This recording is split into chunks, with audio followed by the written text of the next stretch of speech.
we going live? Here we go. Looks like we're live now. Yes, there we are. Okay. Hello. Hi, everyone. Let's just tag everyone in the group here so they can find us. Okay, we are live. All right, everyone. Hello and welcome. Welcome back to the next Transform with Plants live podcast inside plant-based health and weight loss support. For anyone joining us here, please give us a like or a love. And that way, hi, Sarah. Thanks for joining us. That way, other people who are joining can find us as well. And today, hi, Barbara. I see you watching. Give us a like and a love. Today, we're talking to one of my incredible clients, Trish. Trish and I have actually known each other for quite a long time. She used to live here in Australia, and we met at the local pub. Wow, dancing to a fellow called Phil Parra. Phil Parra, if you happen to somehow rewatch this video, we both say hi. Hi, Phil. And Trish has lost 20 pounds. In fact, I think you've lost more than 20 pounds now, haven't you? You lost about 25, which is amazing. Yeah. But she lost 20 pounds in 6 months, despite struggling for over 2 years working with a top dietitian in her local area. And so I wanted to talk about to Trish today about what it was that she was doing, where she was struggling before we started working together. And then what were the things that really made the difference for her when we started working together, so that you can start to see, you know, if you're struggling in your own journey, you can really start to see, you can start to put the pieces together and maybe have some ahas for yourself along the way. So, Trish, take us back to you're looking amazing, by the way. Thank you. Yeah, I feel beautiful. good. Excuse me in my sweats. It's a little chilly here today, but I thought I'd be comfortable today. But yeah, take us back to when before we started working together, and what you were struggling with back then. Okay. And it was a real struggle. Yeah. So when I came back to the US from Australia in the end of 2016, between then and through COVID to 2 years ago, I'd put on about 35 to 40 pounds. Mm-hmm. And so I was at 185, 188. Mm-hmm. And my doctor was on my case about my weight, about my cholesterol. She was suggesting the injections. And so I met with a top nutritionist at the hospital in Kansas City. And she suggested the Mediterranean diet. Yeah. That's how it started. I'd say I was eating, before that, maybe 60% healthy. You know, I ate French fries and but when I went on the Mediterranean diet, I really eliminated a lot of fried and processed foods. Yeah. I was still eating meat. Mm-hmm. And I found that I kept going from like 185 to 188, down to 183 to 180, just in that range, depending on if it was the holidays or if I was going out to eat a lot and things like that. So every time I met with her, I said, you know, okay, I feel better. I'm eating healthy. It doesn't seem to be working. And then how often were you meeting with her? Can I ask? It was like every 3 months. Okay. Yeah. I think. Yeah. So, but I was having my blood work done every 3 months, checking my cholesterol and things like that. Was that changed as you changed your diet? Was the cholesterol number changed at all? No, with that, nothing had changed. Maybe a tiny little bit, but not much. Yeah. Okay. And so then another of my doctors said, you know, I tried intermittent fasting and it really worked for me. Mm-hmm. So I ate in a 6-hour window, and then I found that was just too severe. So I went to an 8-hour window, and I did that for 4 months on top of Mediterranean diet. Mm-hmm. Same result. 3 pounds down, 3 pounds up. And I was trying to walk 3 miles a day. I remember one week I walked 40 miles, and but it was usually about 18 to 20, no difference. Mm. So I went back to the nutritionist the next 3 months, and she said, okay, let's start counting carbs, calories, protein, fats. And I started doing that. I took out a counting book, and I figured out every soup I made, every smoothie I made, literally down to, based on the ingredients, how many carbs, how many calories, how much fat, how much protein. And she wanted me at about 100 grams of protein a day, under 100 grams of carbs a day. And I'd gone off the intermittent fasting by then. And I did that meticulously for probably another year. Wow. And yeah, and the same result. And, my cholesterol came down a little bit because I started taking something called red yeast rice. Oh, yes. Yeah. So Yeah. Mm-hmm. yeah, it came down just a little bit. But my doctor was still, well, I want to put you on statins. I want to put you on, what is it called? GLP-1, the injections. Yeah. And I said, no. I said, when I lose the weight, naturally, I know my cholesterol will come down, because my cholesterol when I was 150 was a lot lower than when I was 185. So I knew this was the drill. Yeah. But I really didn't know where to turn. And Karen, I've seen your posts, for years, but I guess I didn't understand what you did fully. I Yeah. wasn't sure if it was a, supplement based program or what it was, until I was at that frustration stage and just thought, you're doing a 5-day free Zoom seminar. I'm going to take it. And I think after the first day, I thought, well, this sounds much better, because I am so tired of counting things. And I went on my first diet. My mother put me on a diet when I was 10, Oh. the grapefruit, egg, and spinach diet, to Oh. lose 10 pounds. So I have thought about every day of my life. What have I put in my mouth today? What can I put in my mouth tomorrow? I was so sick of the counting and the calories and the not having any progress, that I really thought, I don't care what I have to do. I'm going to go with what you tell me to do for 6 months. That was kind of my first commitment, and we'll see.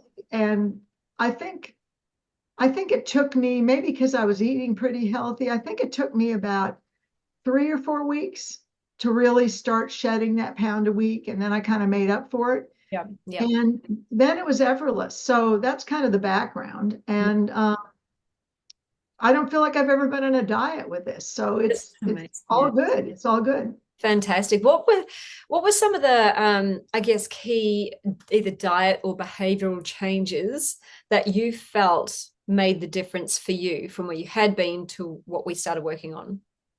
Okay, that's a great question, because when I tell people, when they talk about my weight loss, I tell them that this was the biggest eye opener, I think. Mm. And that was to eat until you're completely satisfied, and don't eat again until you're moderately hungry. Mm. I can't tell you what a difference that made, because I wasn't starting the day thinking, don't eat too much for breakfast. And then, eat more for lunch. And then when you get to dinner, just tough it out. And if you get hungry, drink water or eat some bouillon or something, but just tough it out until tomorrow morning when you can eat breakfast. But then it started again with, don't eat too much for breakfast, eat. And if I miss lunch, so it that was huge, because I used to probably do an apple and a handful of nuts, or an apple and 3 dates, or a protein bar or something, in between, because I'd get hungry within 2.5 hours. Mm. And so I found, like I did it today, I had a serve of your oatmeal, and 4 or 5 sweet potato chunks. Mm-hmm. and went off to run errands. 5 hours later, I was like, oh, I'm kind of hungry now. So extending that, I don't know what it did from a physiological standpoint, but I was surprised how far I could get. And so that was an aha moment. The other thing is I remember just probably a couple months ago saying to you, man, I'm getting really hungry at about 3:30 in the afternoon, kind of hangry. Mm-hmm. And you said, tell me what you've eaten the last 3 days or something like that. And I told you, and you just said, add some starch. So I made up a big batch of oven roasted sweet potatoes and, went back to not being hungry and losing weight. And I also find that if I hit kind of a little plateau for a while, that's really key, is to make sure I'm eating starch, because then I'm not, I'm not getting into bad habits, going back to, oh, I'm not losing weight, so I should cut back on breakfast. Mm-hmm. And then, thinking, oh man, I didn't eat enough for breakfast, and cheating in between. Yeah. So I think the combination of making sure I've got enough starches, if I hit a plateau, not thinking I got to eat less, it'll just happen. And then I'll drop 2.5 pounds and a pound and a half for 2 weeks in a row. Yeah. So I know that I'm kind of getting used to my patterns now, and say, when you're not losing weight, don't quit eating, keep it up. Yeah, that's a big one for so many of my clients. And when you are tracking your data like that, you can actually start to see the pattern, and then you get to expect the pattern. Okay, this is a slow week, this is a slow week, here's my big week, here's a slow week, big week.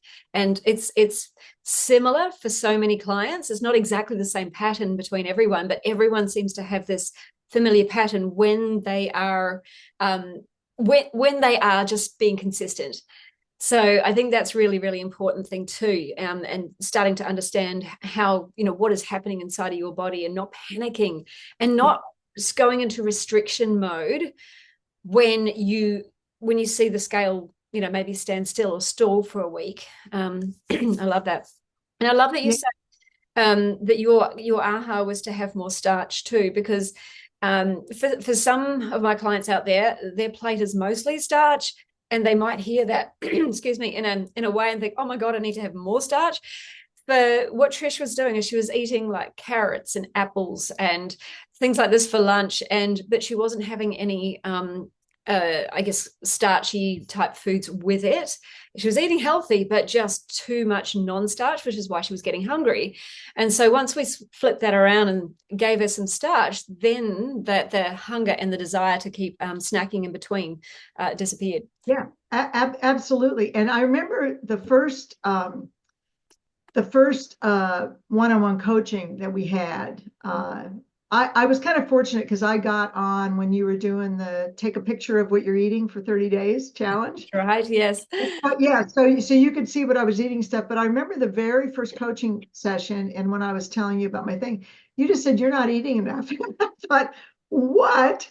To have somebody tell you you're not losing weight because you're not eating enough. I was like, whoa, if this works, this is going to be great. And then in the 5-day the 5-day seminar you did first, just showing that what you can eat up to 700 calories a pound, and things that fill up your stomach. Well, then I got really, really into wraps.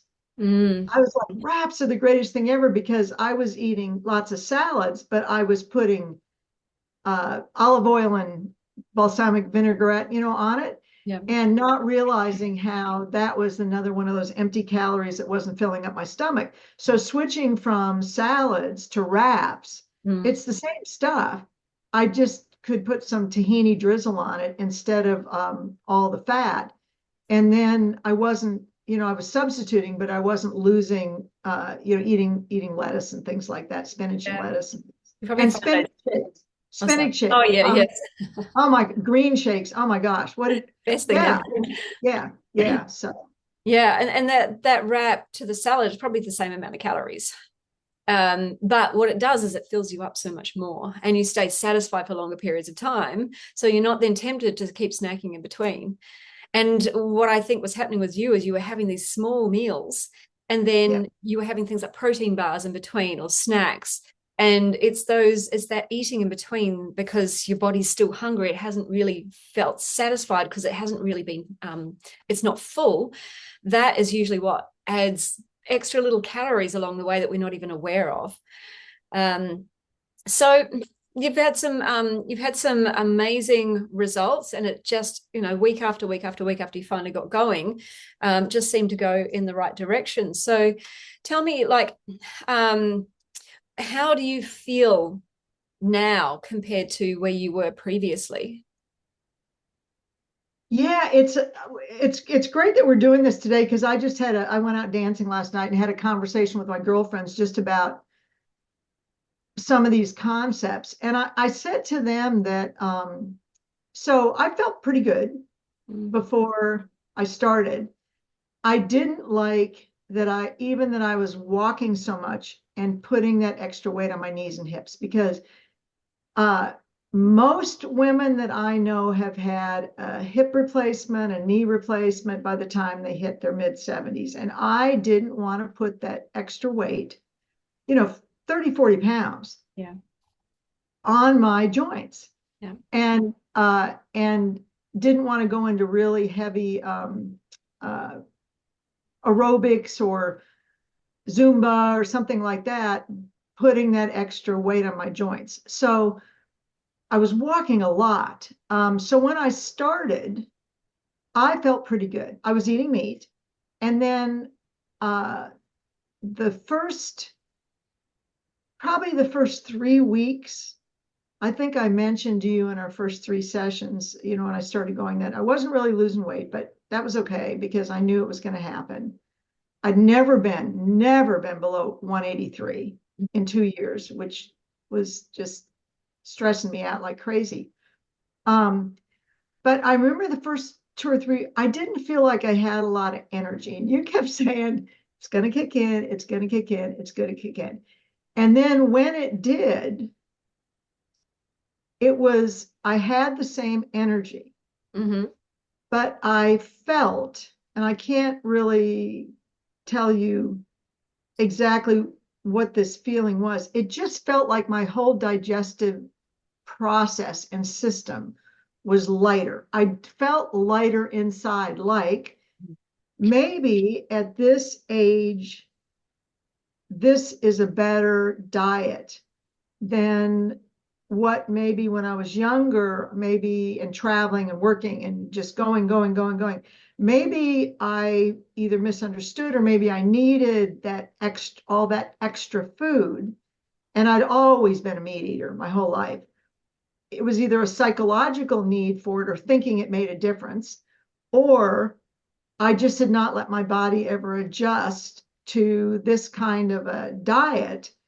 So then when it kicked in, it just felt like a lighter kind of energy versus eating meat. And like I said, I didn't think that that I'd be able to not eat meat. And now I don't miss it at all. My cravings have just almost dropped off to zero of all the stuff I used to crave. But yeah, so it's a different kind of an energy, but I think it feels to me less taxing on my digestive system.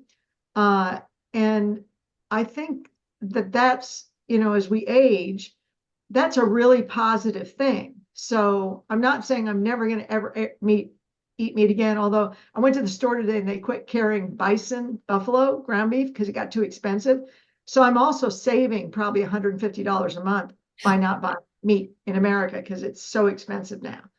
So, but yeah, it's just a feeling that my energy is either doesn't have to focus so much on digesting those heavier foods.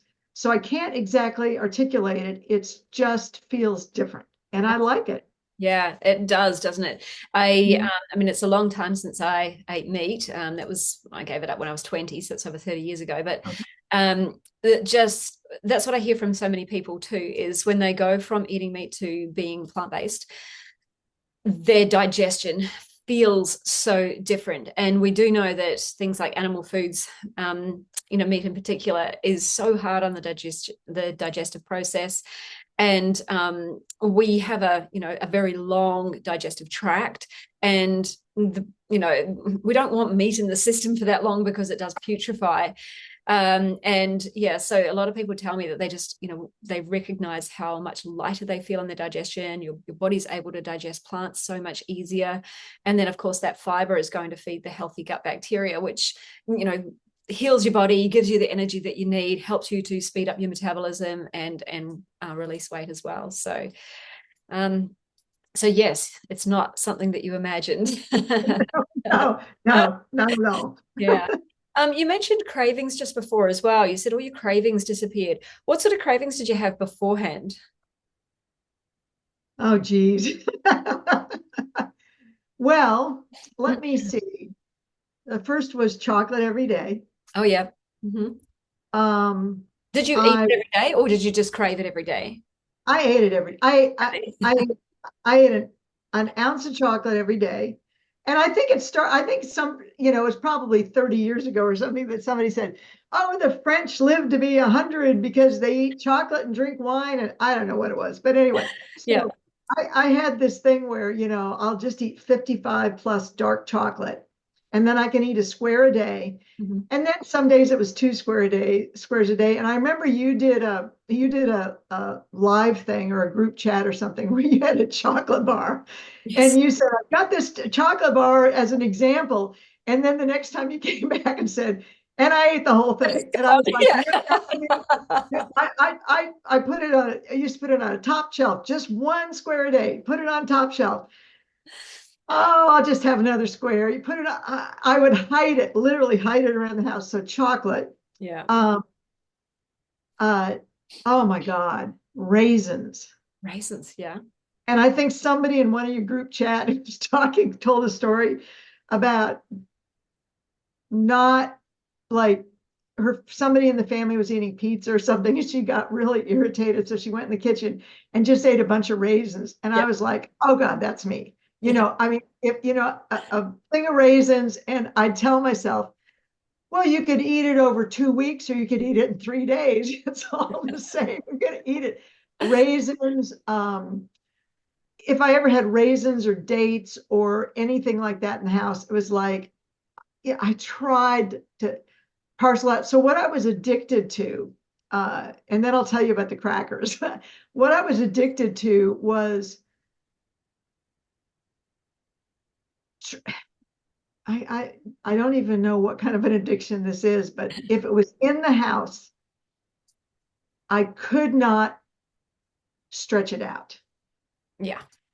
If it was a box of cereal, it Mm. was granola, anything with sugar in it, anything that was dried fruit, Yeah. anything. I think they're probably high sugar things. A lot of dried fruit does Things actually like have that. added sugar in it these days, which I find quite disgusting. What's Yeah, just drying yeah. it out? Yeah. Oh, Yeah. I think one year I ate an entire bag in those craisins.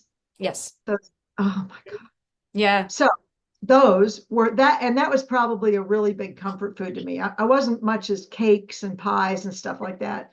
Mm-hmm. Although pumpkin pies at Thanksgiving, I couldn't resist. But if I had it in the house, Mm-hmm. I was going to chip away at it until it was gone in 3 days. I just have not been one of those people with discipline, which is why I like your program, because now I can eat anything I want in the house. Yeah. And if I want to eat for breakfast or for lunch, I can eat as much of it as I want and feel satisfied. The last craving you helped me with was crackers, Mm. because I don't eat gluten as a rule. I Mm. can eat it in small doses. But when I discovered brown rice crackers, I thought I'd hit the jackpot. And I'd get one of those packs of brown rice crackers, and I'd eat like 16 crackers that, they're like stacked up like poker chips. I eat like one of those a day. And then they started making almond flour crackers and multi-grain gluten-free crackers and pumpkin crackers and all these kind of crackers. So I'm bringing crackers home and I'm eating a little bit of the bag. And then 2 hours later, I'm thinking, I thought, okay, 15 crackers a day, that's one serve. I can stop there. Well, that lasted about 2 days. And then it was like, okay, I can have another serve. I've been really good. And then the next thing I know, I've eaten the whole bag. Yeah. And then you had suggested there's other things that I can eat. And I remember the first thing I tried, because I have a garden, is what crackers, they're crunchy and they're salty. So I had an abundance of kale in my garden, and every single night I took a huge bunch of kale and made kale chips in the oven just to have something crunchy. And I'd eaten those seaweed things, which are just like, they don't even taste like real food to me. But kale was kind of in that category. Yep. And you put in tons of kale and it shrinks down, and then you can eat it and it's crunchy and it's good for you and stuff. So I ate the kale until I just couldn't stand it anymore. I think I overdid it.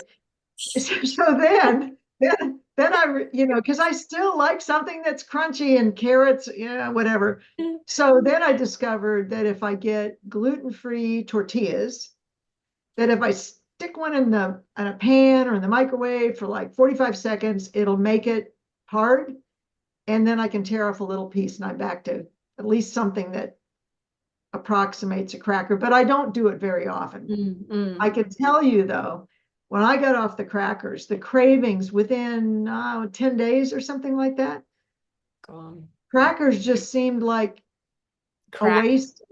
Yeah, like they were just eating cardboard anymore. So I didn't realize how lacking in flavor, lacking in satisfaction crackers had, beyond just a wanting to crunch something that had some salt in it. And I was really addicted to crackers more than cookies or anything else. Yeah. Yeah, it's amazing. Like a lot of these processed foods, even if they appear healthy, oftentimes have so many flavorings and other additives on them that make them addictive to us. Plus the food technologists are in there in their white coats, and they're creating the perfect blend, not just of sugar, fat, and salt, but of crunch, of texture to make us want more. And crunch is something that I hear a lot of people talk about. So if we can find healthy ways to get our crunch, and I love I remember your kale chip obsession. I went through a phase of that as well. I still love them, but I haven't done it for ages. But yeah, and finding healthier ways without all the additives really helps to nourish your body without the cravings. And then you don't have that sort of binge factor that can add weight to your body as well. So I love the way you tackled that. And also, nourishing your body more with, more nutrients rather than trying to restrict all the time, right? It's giving your body an abundance of the things that it needs. So now it's operating properly. It's not having any cravings going, we're missing out on food here. So all those cravings start to settle down. Beautiful. And your energy. I wanted to come back to that as well. What are the things you're doing with your energy now that it's gone through the roof? Okay. I don't know if you can see, I think my internet might have been a little wonky there, but it's okay. Yeah, the energy thing, once it kicked in, it was no different from when I was eating meat. So it obviously was just something that either my body adjusted. And this is probably the biggest lifestyle thing that losing the weight has done.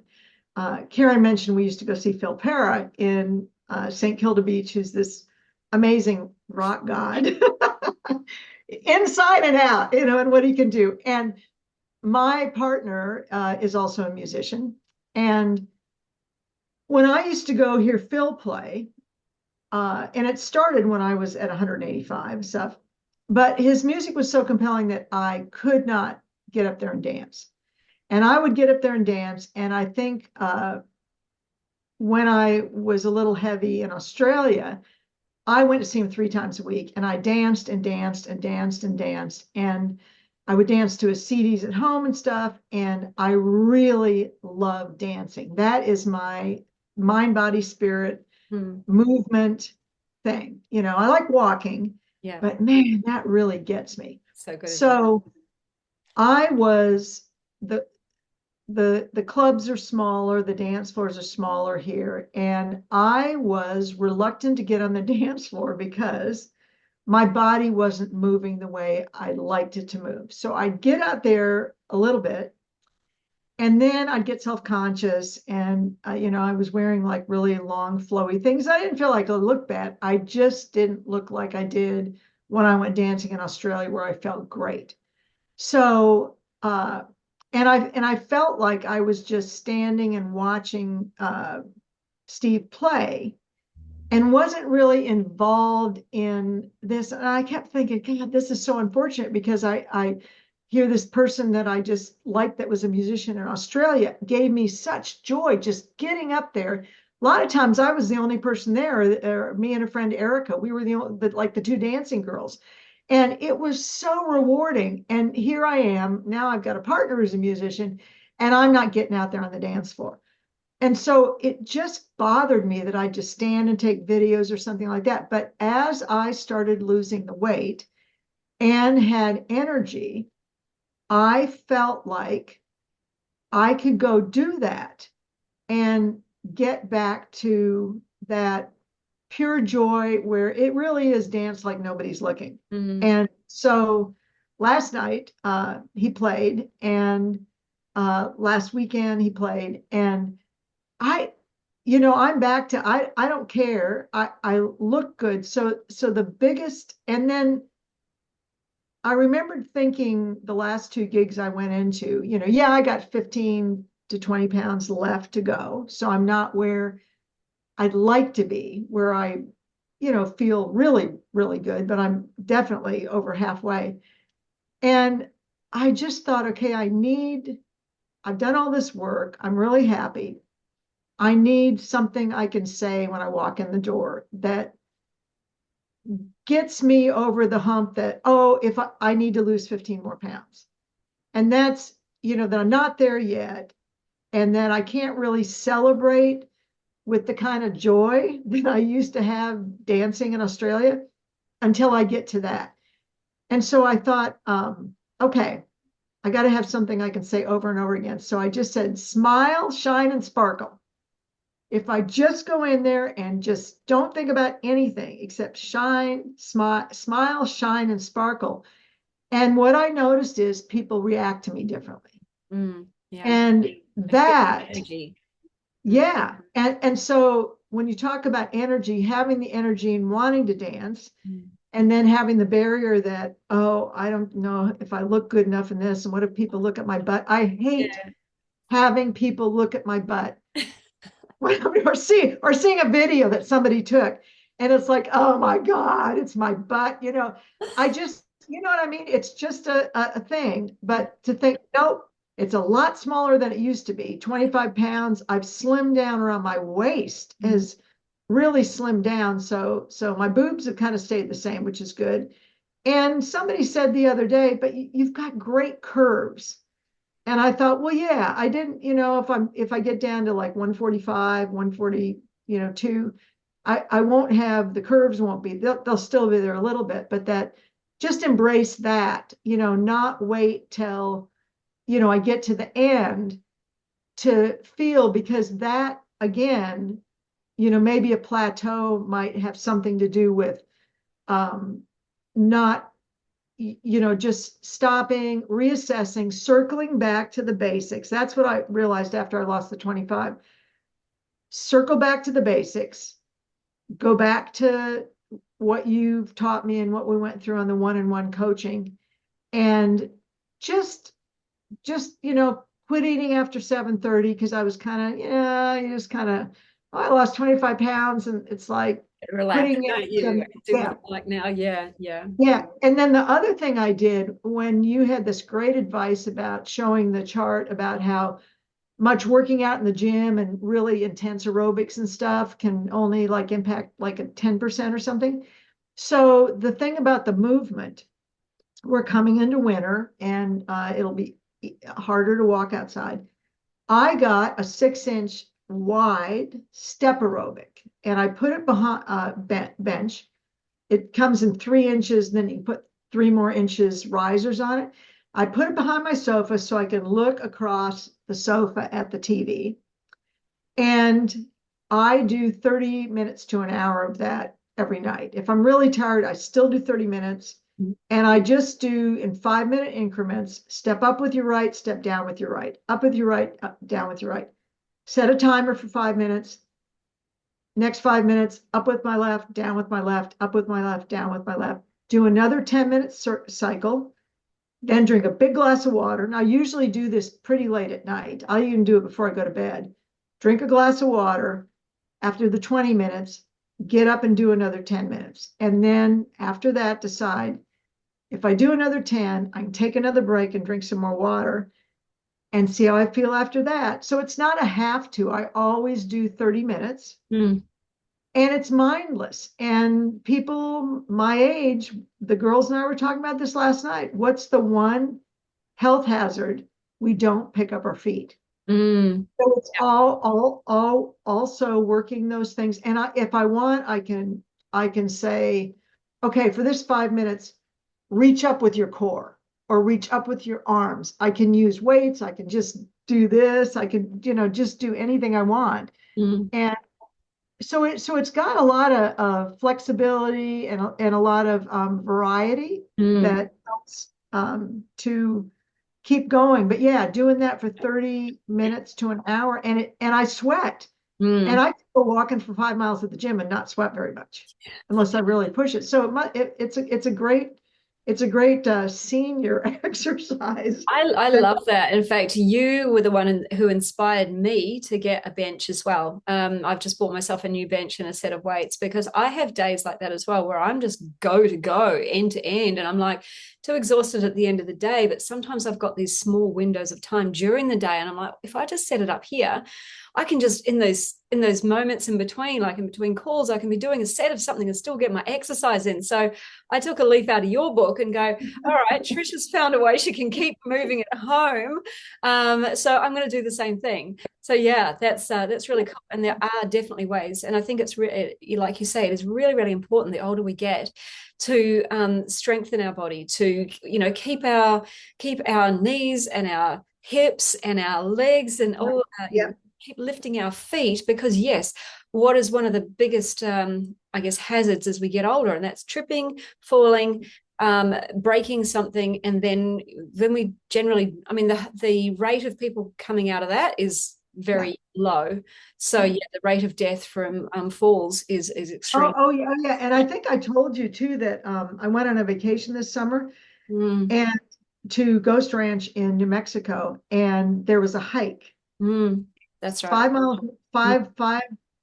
5 miles round trip, and it went up to a really high butte that overlooks something. And I didn't prepare to go hiking, but I thought, oh, I'll just go up and it'll be pretty. And I liked it so much the first time I did it that I did it again the next day on top of another 3-mile hike. And I had no problems whatsoever. And it was all because of that stepper. That's all I had to do. Because remember, you kept saying you don't have to go to the gym and do intensive things. You just have to move. And that stepper, and I used to hike the Grand Canyon. I used to have to work and work and work and work and do lots of stairs up and down and up and down. Well, when you're, my balance is not as good as it was definitely 10 years ago. So I've got my stepper behind the sofa, so that if I need to, I just have to put one finger on the back of the sofa, and I can even do it with my eyes closed, and I'm not going to fall. There's not going to be any trouble like that. But the fact that it got me in such good shape that I wasn't winded at all. And I just went 2 days ago out to Shawnee Mission Park to a walk I did all the time a couple of years ago. And the last bit is up a really high path. I wasn't out of breath at all. So that simple thing to just move Yeah. And It being needed, like 20 pounds, 25 pounds lighter as well, yeah, helps yeah. with being able to move. Well, you're on fire now, which is amazing. I have no doubt that you're going to get to your ultimate goal for sure. But if you could leave some like lasting um, uh, advice, I guess, for somebody else out there who might be struggling, unsure what to do, what sort of thing would you tell somebody? Oh gosh, I'm serially good at diets. Mm-hmm. I've got very good discipline with diets. And so this was such a shock that all my discipline wasn't working. So, you know, so I would say first of all about working with you and finding with you. And finding you. I would say that maybe in my age group, you cannot do the things that you used to do to lose weight. Mm. I did, uh, the all protein diet, like it's like the keto thing now, Mm. Atkins Mm. diet, Mm. and lost 30 pounds on it. I lost 30 pounds just eating regularly and eating a can of Campbell's soup at 5 o'clock and then not eating anything till the next day. There's tricks, there's things you can do. But for some reason, and I don't have an explanation for this, I lost that ability to Mm. lose weight easily. And so eating well and not losing weight was a complete shock to me. So I would say if you've tried things or any kind of diet, if it's not working after 3 months, it's just not for your metabolism. Mm. But keep looking for something that is, and not to get into this protein supplement thing, which I kept thinking add more protein. So there's a lot of stuff, especially in America, about protein supplements and pill supplements, and now the injections and things like that. Mm. To say before you go and do something like that, find somebody like Karen Mm. and go all in on it. Just say, trust that she's beautiful, she's in really good shape, she knows what she's doing, and just do it exactly as she coaches. And I really do recommend the coaching sessions because it's hard to figure out when things aren't going wrong. Never would I've thought I wasn't eating enough. That habit need to be broken. Mm. Never would I thought that potatoes are a good thing, because potatoes are always, no, they'll go right to your hips. So there is uh there's a right way for everybody's metabolism. Mm-hmm. And after trying every kind of diet in the book, I think this is the right way for anybody to at least take 6 months out of your life and go completely committed, go full in, and see if it works. Because if it does, when you get to be my age, you're going to want to eat like this. Mm. If you're going to want to live a long, healthy life, Absolutely. because everything else in the store has something in it that it looks healthy on the outside, but you're not going to want to eat it. And I think all of it was either depressing my system, and then being stressed over not losing weight was adding, cortisol or something to my system.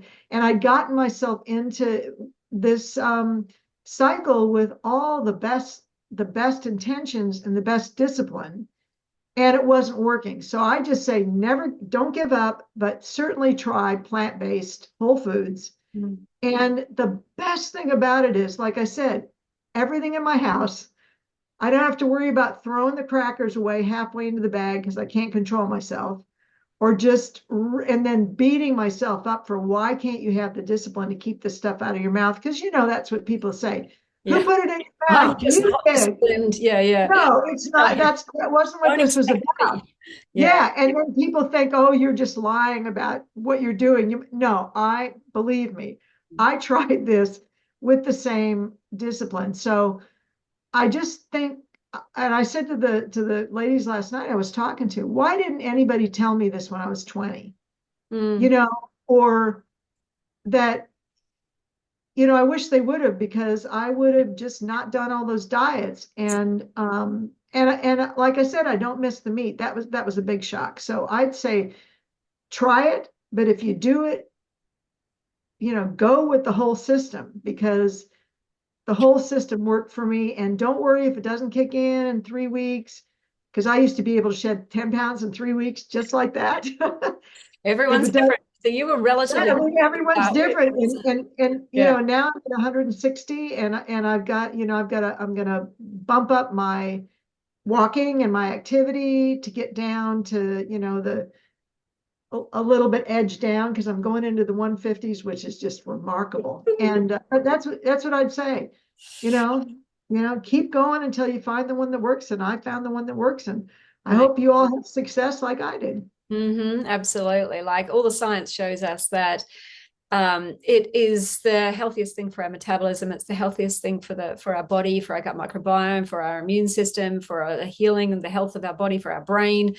And if we can do it in a way that still achieves that calorie deficit that we need in order to achieve the fat loss. So it's just about understanding that principle of calorie density and manipulating the what that's on the plate, and also then coming back to your hunger cues, following your body's hunger cues, which are I guess the foundations of what I teach, basically. That, water and sleep, and managing your stress levels, right? It's just the foundation.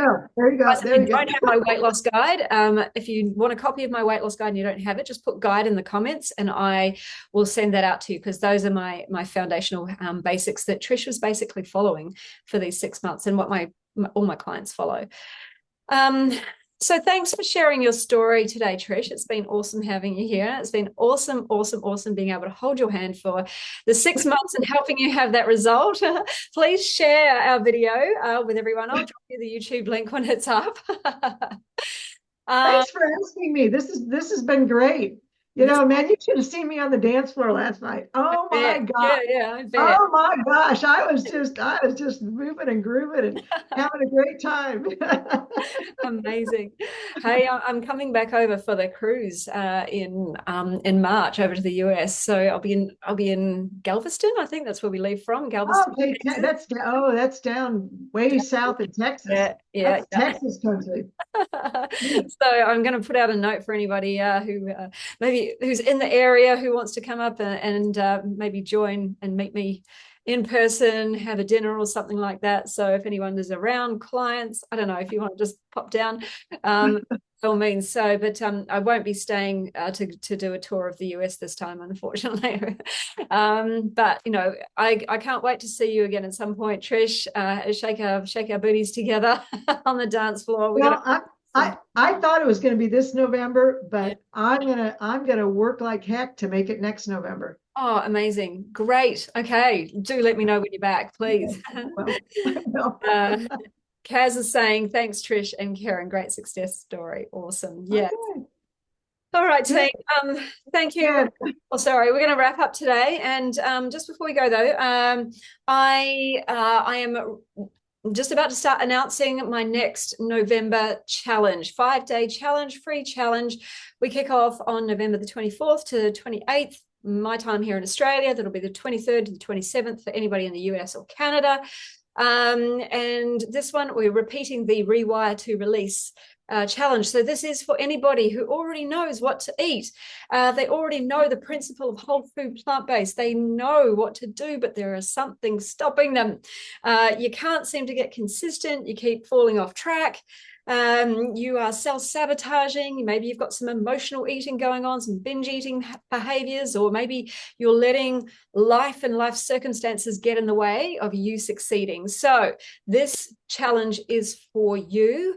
And I invite you to come forward. Let me know if you would like to join that challenge. Last time we did it, I had people losing, like a couple of the ladies lost a kilo. That's 2.2 pounds in 5 days. One of the blokes who joined, he'd lost 2 kilos. That's 4.4 pounds in 5 days, simply by following this, not restriction or anything, just by using a simple framework that I gave them on day 3 to help them, I guess, understand their own eating behaviors and where they are unconsciously eating when hunger is not present. So if you know that you have a struggle like that, then this challenge is for you. We're going to be busting some of these automatic behaviors, belief systems that you have that are stopping you from achieving your goal. All right.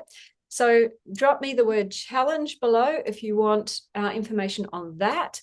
And if you want my weight loss guide, drop guide in the comments below and I'll reach out to you with that. Okay. Thank you so much. It's been a pleasure, Trish. I can't wait to see you again. And please do keep me updated with where your journey goes, because I want to, I love celebrating people even when they've finished up working with me. So amazing. There you go. Thanks a lot.